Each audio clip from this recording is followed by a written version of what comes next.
We're discussing a piece by Benjamin Spiegel from Brown University. He's a PhD candidate there.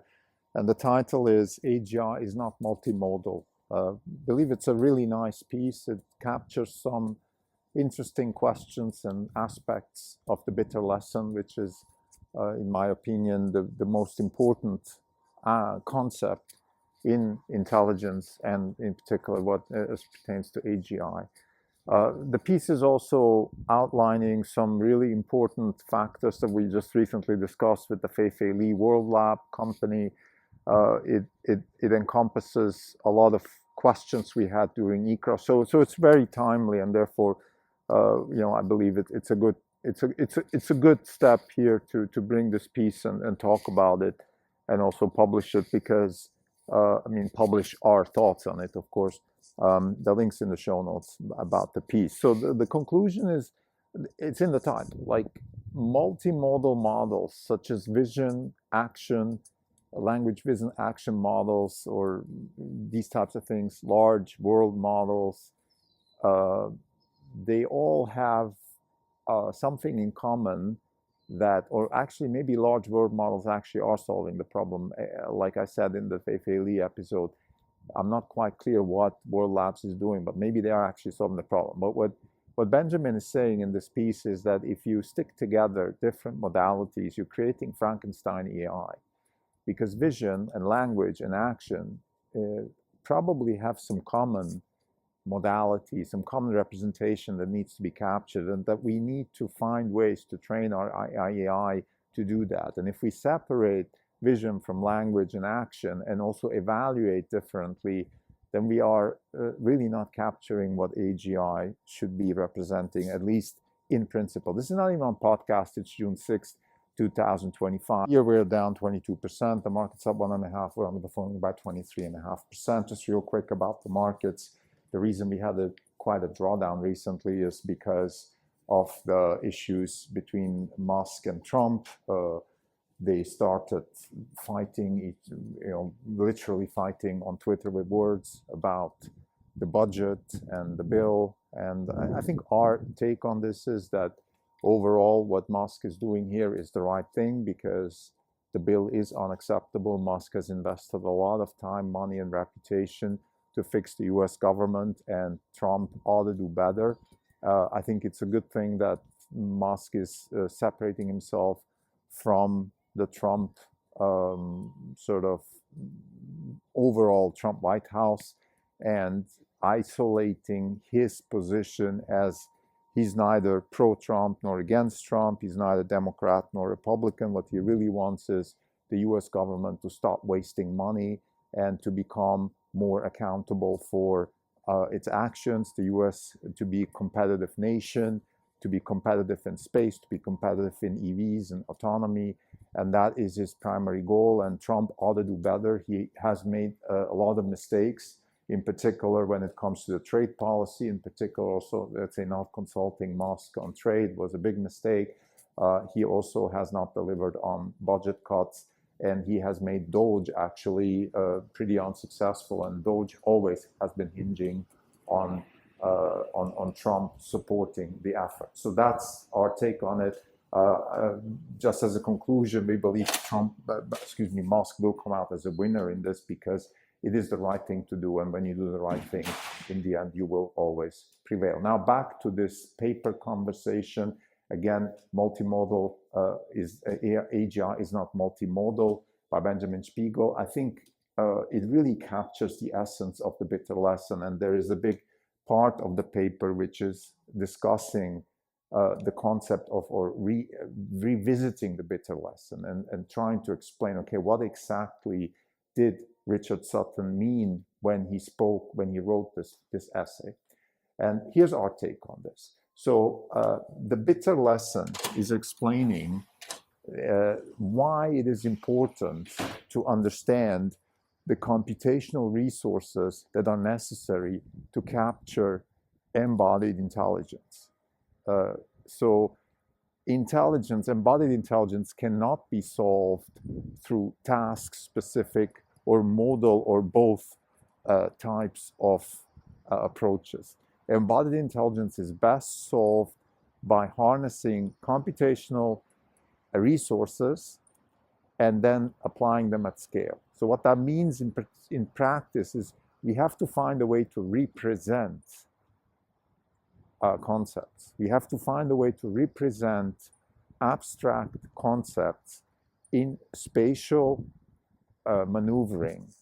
So we need to find a way to represent what a tree means as it relates to an agent which is walking towards a tree. We don't need to define what a tree is. We don't need to define what it means to walk.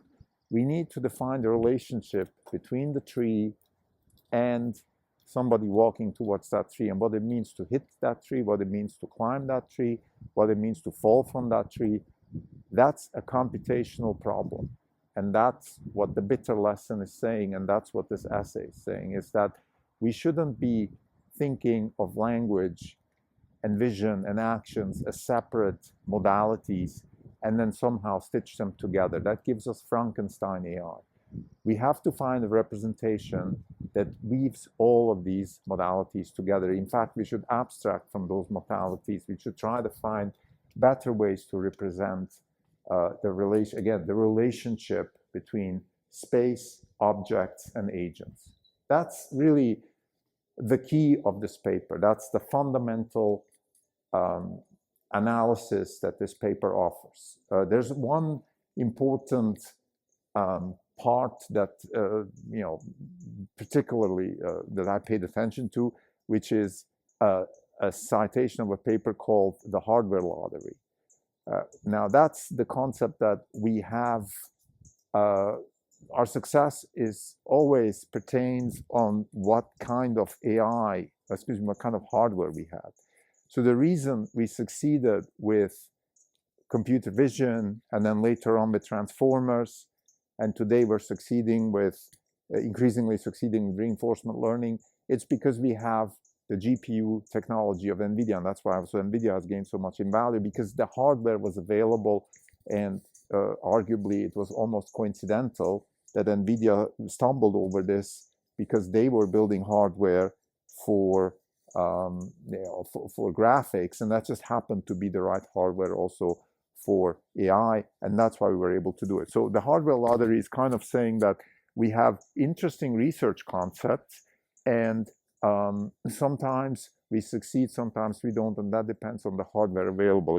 Another good example is self-driving. Self-driving has been around since the early 2000s with the DARPA challenge, but back then the hardware wasn't ready, and also the research concepts available based on the hardware that was available weren't the best ones. In other words, sensor fusion, LiDAR, and all of that was born back then because that was the best we had, and we didn't have computer vision. We didn't have cameras and neural nets to solve computer vision through convolutional neural nets, the same way we had after AlexNet won the ImageNet competition in 2012. And that's when companies like Tesla and AI started doing full self-driving, and today we are basically days away from the launch of Robotaxi, and Tesla is successfully already deploying full self-driving in hundreds of thousands of vehicles for paying customers.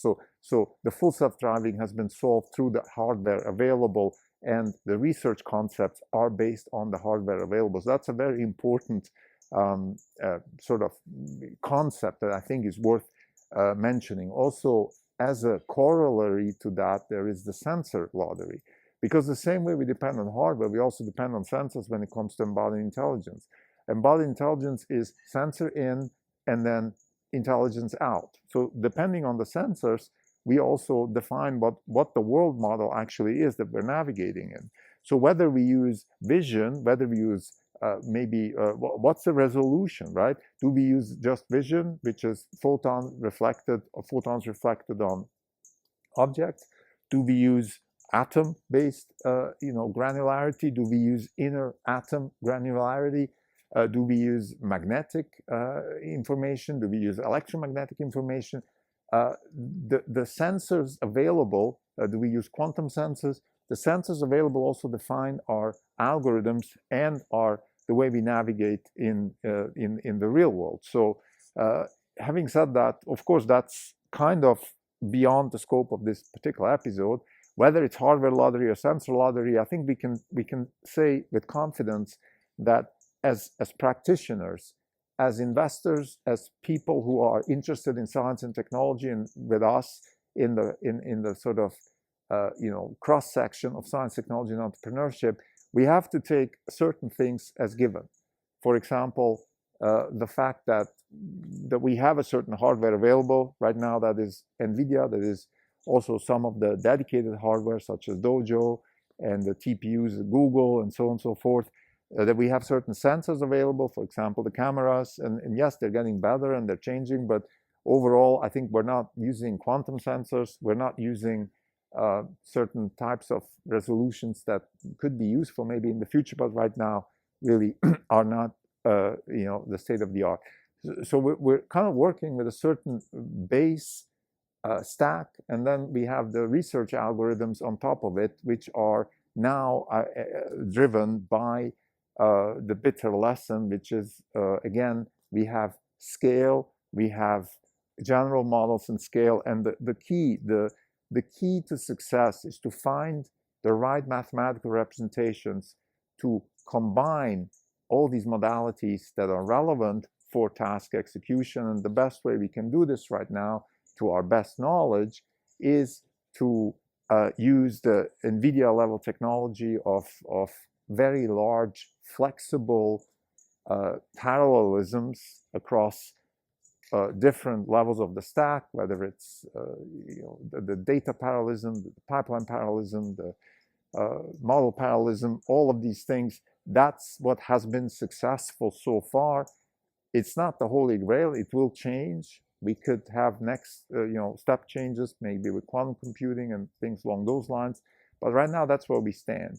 And what it means for the near future is we believe, and also I think that's the conclusion of this paper, is that the best way to go forward is to find a representation which is general enough. And we believe that having generating worlds in virtual space and then having agents learned through reinforcement learning in virtual space and then solving the sim to real problem, that is the way forward for embodied intelligence. And we spoke about this already in the context of the World Lab, the company by Fei-Fei Li. We spoke about this also as the second order effect of generative AI.